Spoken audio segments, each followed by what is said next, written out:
Good morning from me also. Let's have a look at some of the code that implements what Mike talked about in the first half.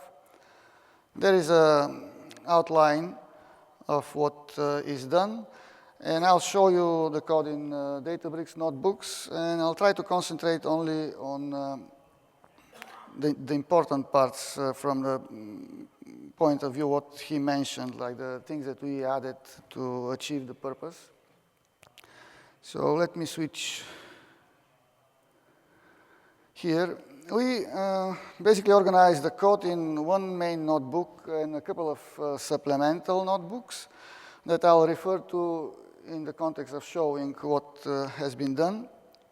And basically, I'll refer to the first of the supplemental right here. We have, actually, the first question is, oh, you don't, hold on, how do we switch to this one?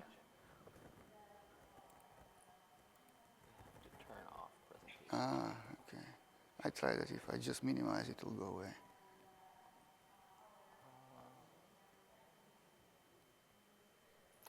Just close it. I'll open it again. Yeah, that's better. Now the question is this big enough for you to see, or I need to enlarge it a little bit? Just a little bit. Okay.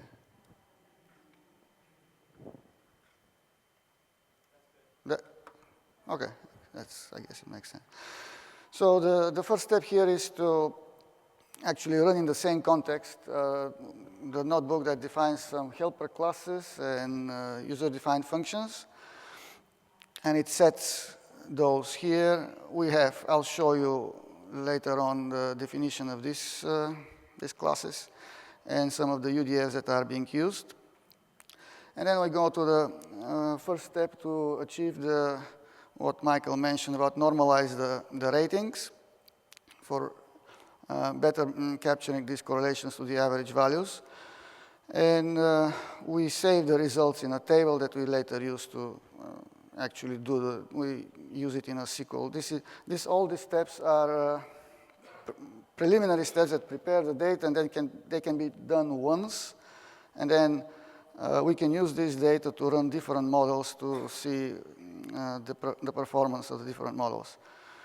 So in this line here basically achieves the normalization that he mentioned. We take a look at the data just to verify that it looks okay. So we end up with a rating, average rating, and normalized rating. Then comes the step that was shown in one of the slides in the presentation to pivot the data so that we can prepare it to create vectors. We use the pivot operation around the quarter-hour ID and aggregate on the normalized ratings. Next cell is just some helper code that allows us to go around the fact that in SQL, aliasing columns that have only digits in the title of the column doesn't work, creates some problems. So we just prepend those columns, and you can see in the look, when you look at the data, that's the result. Instead of having columns called 01, 02 that correspond to the quarter-hour ID, we have some alpha character in front of it. That's because we need to do this aliasing here that is shown in this cell, which allows us to create two vectors, actually. One is the main one that we'll use for modeling. The second one is just for bookkeeping, which captures, the idea is to capture the quarter-hour IDs of the day that have no ratings, that in a normal table will have no values there. And then you use normal vector assemblers to assemble those vectors. And this is the code that actually does that. And the resulting two vectors are these two columns. That's how we just decided to name them. And you can use some SQL just to see how the results look like. We have those vectors here. And we have a sparse vector representations of the quarter-hour IDs that don't have any ratings.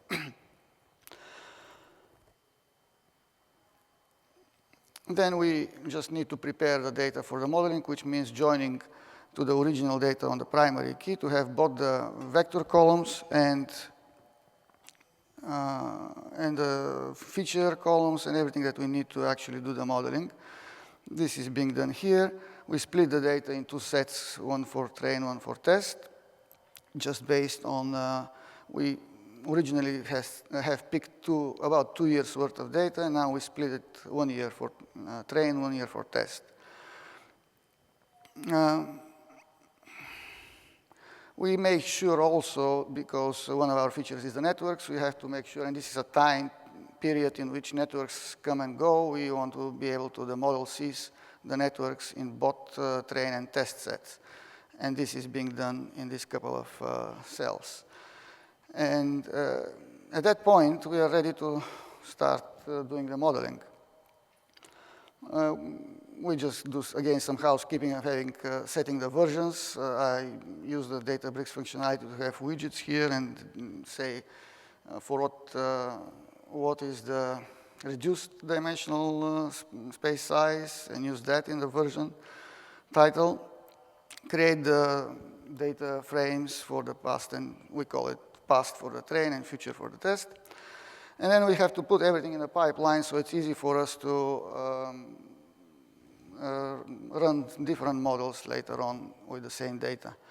We create an array of type of pipeline stage. We add here, that was one of the questions in the break, we add the feature indexers and one-hot encoders to this array as stages in this array. And we compose the features. Nothing special here. Then comes actually the PCA space reduction. What is important here is that we could use the standard PCA, but in this case, we'll have no way into the pipeline to capture the principal component matrix, and we need it later on for the pseudo-inverse PCA. And in order to do that, we use our class that we defined here, and it inherits from the PCA. And we override the fit method, where we have a reference to the model and also a reference to the principal component matrix. The code that actually we add and does the job are these lines, which we have a user-defined function to save the principal component matrix, and we save it in a single line table that we later can use in a SQL transformer to do the pseudo-inverse PCA. So for that reason, we had to create our own class that inherits from the PCA. Then we use vector disassembler, which is also a workaround for the fact that there is no vector disassembler out of the box. And we used a couple of functions defined here in the helper notebook. These are those functions. Basically, the first 2 lines actually are doing this job. The others are for the pseudo-inverse later. So these functions, in fact, we have to define as many user-defined functions as coefficients we have in the lower dimensional space. And they are registered by this line, basically. And then we create a statement here that we pass to the SQL transformer to do the job. And you can see, I believe, yeah, we print the statement just for verification purposes. So when we have a K of 5, this is what is being created and passed to the SQL transformer that does the vector disassembling job. This thing is standard. We just create a pipeline of regressors. In this case, are gradient boosted trees. Nothing special. Mike explained why we have to have a pipeline of K regressors. And then we have to use regular vector assembler to assemble this back to a vector column, which will be the predicted reduced ratings vector. Here comes the interesting part for doing the inverse PCA. we use a second SQL transformer, and we use the pseudo-inverse PCA user-defined function, which is defined here in these 2 lines. Basically, it expects a principal component matrix and a vector and does the multiplication. So in here, we have a subselect from here to here that does the cross join with a single line table that contains the principal component matrix.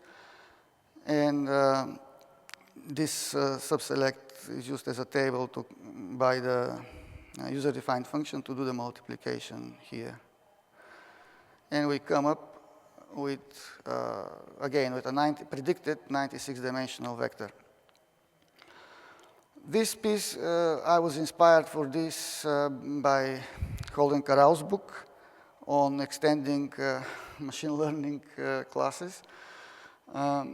Basically, we could do this as a separate step after the pipeline, just to drop the columns that we don't need, so it makes the saving faster. We had some issues when we had to save huge amounts of data. But I thought this is more elegant to add a custom transformer to do this. And we have actually 2 of those. This is the one that is being used. There is another one below which allows to define only 1 column to be dropped.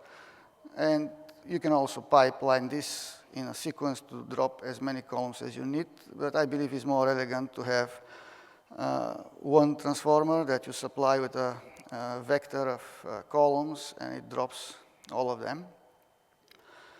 And that's the final stage, actually, of the pipeline. Then we set all the stages in the pipeline. We have a decision to save the unfit pipeline, do the fit, and save the model. I believe this is the last run was just on 5, k equals 5. So this is kind of much faster than what we experienced with K12.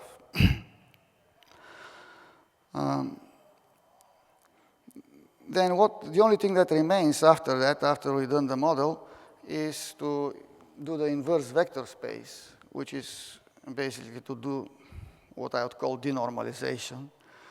For that reason, there is 1 cell that we use to unpivot the resulting table, which is being done here.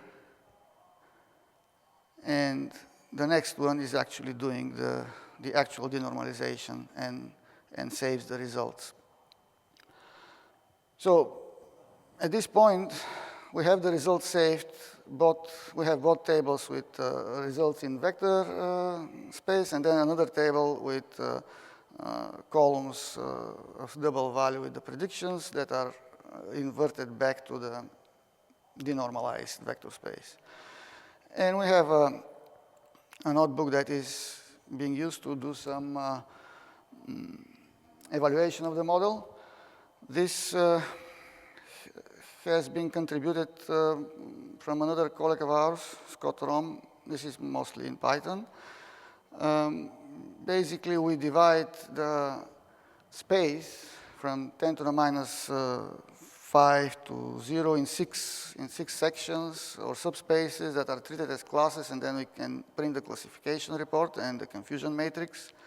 We print the mean absolute and mean squared errors here. And we do some graphs also that show the results. And as Michael mentioned, we have significant improvement in the ratings, like 10 to the minus 2, minus 3, even 10 to the minus 4 by doing the normalization. And these are, looking into the classification report, these are the highest numbers of observations that we have. We have similar printout for the percent of error with similar distributions. And we also print the scatter plot of this with a density here. And yeah, the rest are some statistics also printed, the volume graphs, and we have statistics based here based on audience and based on network. The last thing that we try to be more round and allow for other colleagues that are not that comfortable with Scala to work and contribute. We had given as a task to one of our colleagues, Benjamin Burr, to rewrite most of the classes that we created here in the helper functions, and UDFs to put this in PySpark. So you can see some of the implementations here. We have the PCA2 class done in PySpark, so that we have the availability of this code and for people who are not very comfortable with Scala to do work in PySpark. And I believe that's basically the review of the code. I'll pass it back to Mike to do some wrap-up. Can you open? Yes. Oh, there it is. All right, let's jump to slideshow. All right.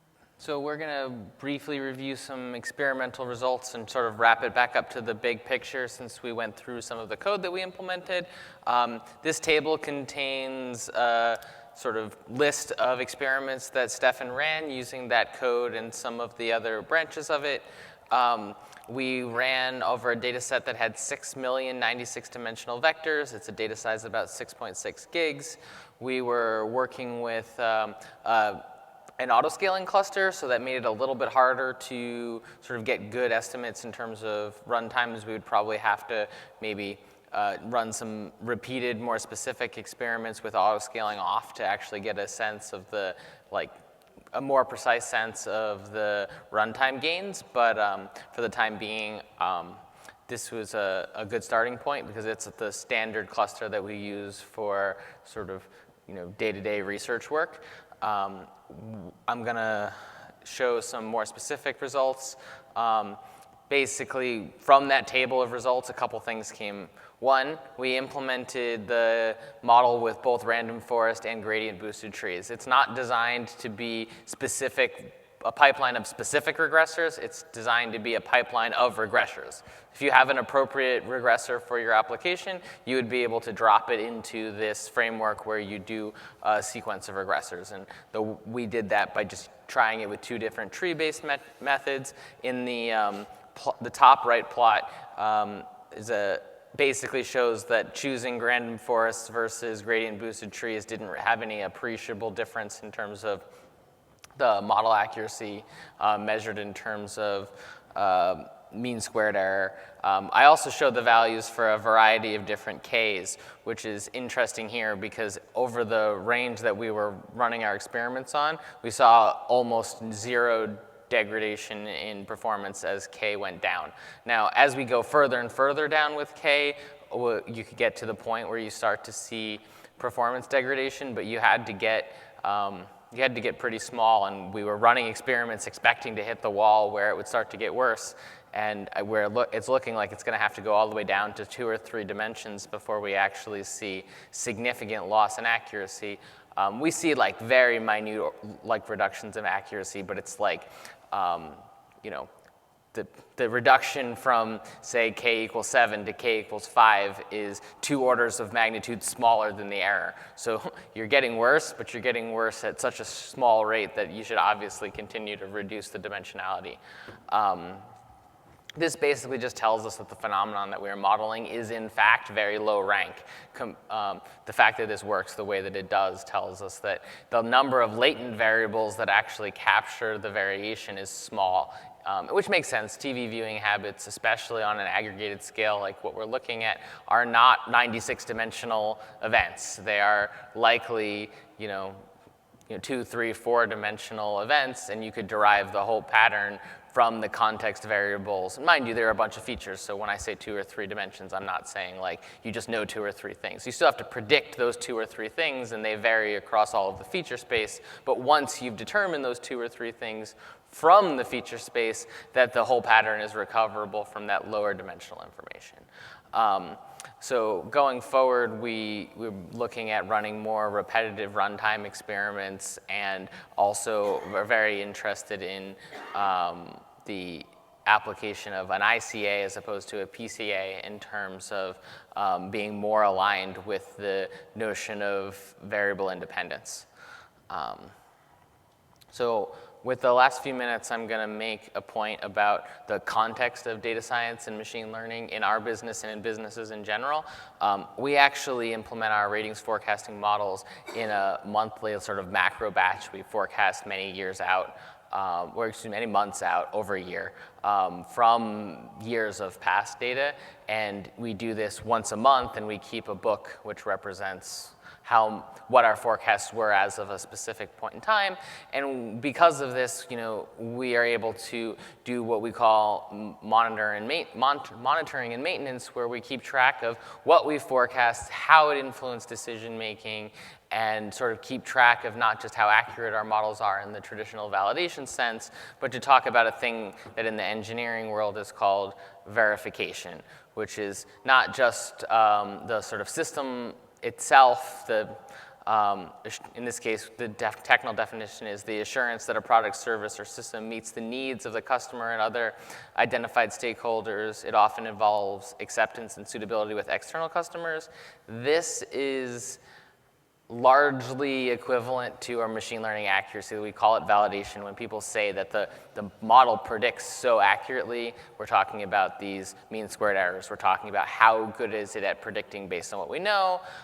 It's not quite exactly the same definition, but since we use the same word, I think it's good to make it analogous, and that opens the door to asking questions about verification, which is really about saying, all right, I've put this machine learning system, my forecasts, my decisions, into a production environment or just into a decision process where those results are leveraged to accomplish something. And we really have to look at whether or not we're accomplishing the goals that this process was built to enable.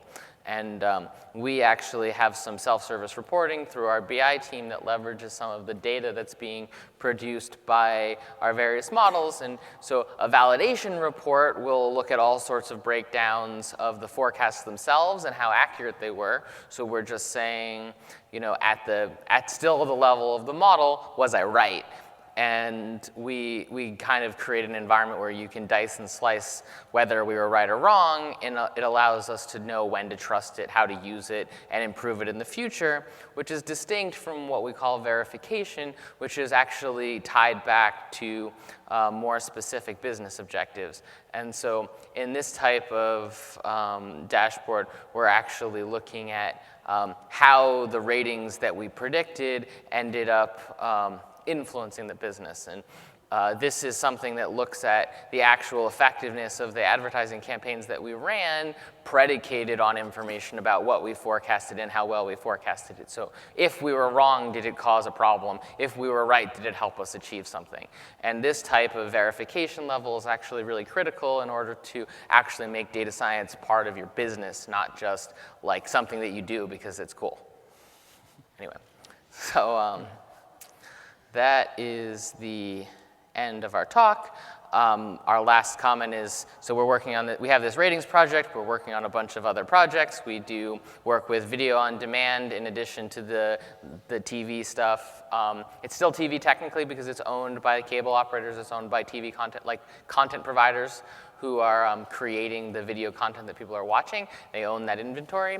But we have cool problems around forecasting and managing supply, problems around targeting, problems around basically interfacing between systems that have different types of representations of advertising, whether they're pure impression-based with targets, whether they're general household targets or age demographic targets. And so, I showed at the beginning these slides showing our overall platform, and sort of making it work requires a whole lot of data science and engineering. And so I wanted to call out some of the other projects that we're working on across our company.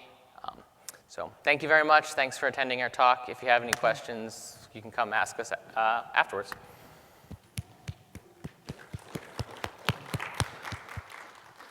Thank you, Michael and Stefan.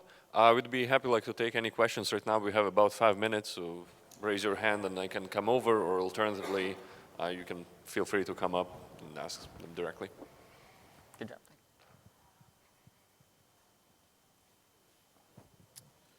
Hi, guys. It seemed like interpretability was an important aspect of this project. Sorry, right here. Oh, there we go. Sorry. So, PCA has been around for a while. Have you guys looked at other dimensionality reduction algorithms like TSNE, or just have you looked at other stuff? I mean, the PCA decision was motivated backwards. It was like we started with the idea that we wanted to do certain linear algebra operations, and we wanted to figure out how to accomplish them using the stuff that was in ML, so in Spark ML. So I didn't end up evaluating, besides the looking for ICA, which might have been a preferable method, we went straight to PCA because it was the built-in method that executed the closest set of linear algebra operations that we were trying to accomplish. So a lot of this is pre-motivated by the mathematics of signal processing, pre-motivated by mathematics from sort of, I'll say like before machine learning got super popular.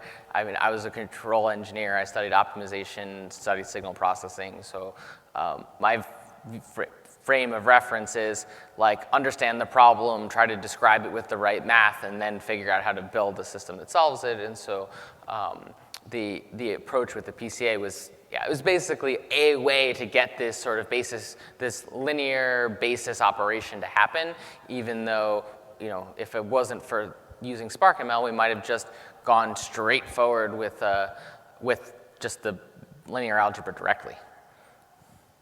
Quick question. So have you tried to evaluate the dimension reduction result without running the regression, but just analyze the label itself? Like say, if I reduce the dimension from 96 to 12, what's kind of like The loss. What's the loss just So using the label we itself? started running, ironically, we set up a set of experiments specifically for that and started running them, but we were like in the wrong phase. We thought that they were gonna start to drop off appreciably in the like 15, 12, 10, so we're like working, it's 96, so we were like, okay, what are we gonna do? We're gonna find this range. And so with the 96-dimensional version of the problem, we didn't actually get to the part where we started seeing severe degradation. We need to keep running experiments with lower and lower dimensions. We did, however, run a set of experiments that are faster on a 12-dimensional version of the problem. So we took prime time only. So we threw away the rest of the vector and only looked at the 12 values that represent prime time. And in that case, you can run it all the way down to only 1 or 2 dimensions, and it only starts to, the performance loss only really starts to appear when you get down to like 1 and 2 dimensions. So prime time alone, we know that it's an extremely low rank representation, almost to the point of being not interesting. And so then we go back to the 96-dimension version of the problem and start working our way down, and Stefan can speak to it. Like over Friday, and I was like, hey, can you do 3 and 4 now? We went all the way down to 5, and we still don't see significant performance loss. And honestly, the conclusions that we came to were okay, it is even lower rank than we thought it was going to be, and B, we need to run more experiments to determine empirically what those loss functions actually are. But to our point, or my point at least, I would say the fact that we were able to go from a 96-dimensional version all the way down to something on the order of 5 and not see significant degradation means that the idea worked. We just have to push it further and further until it stops working so that we understand the breakpoint.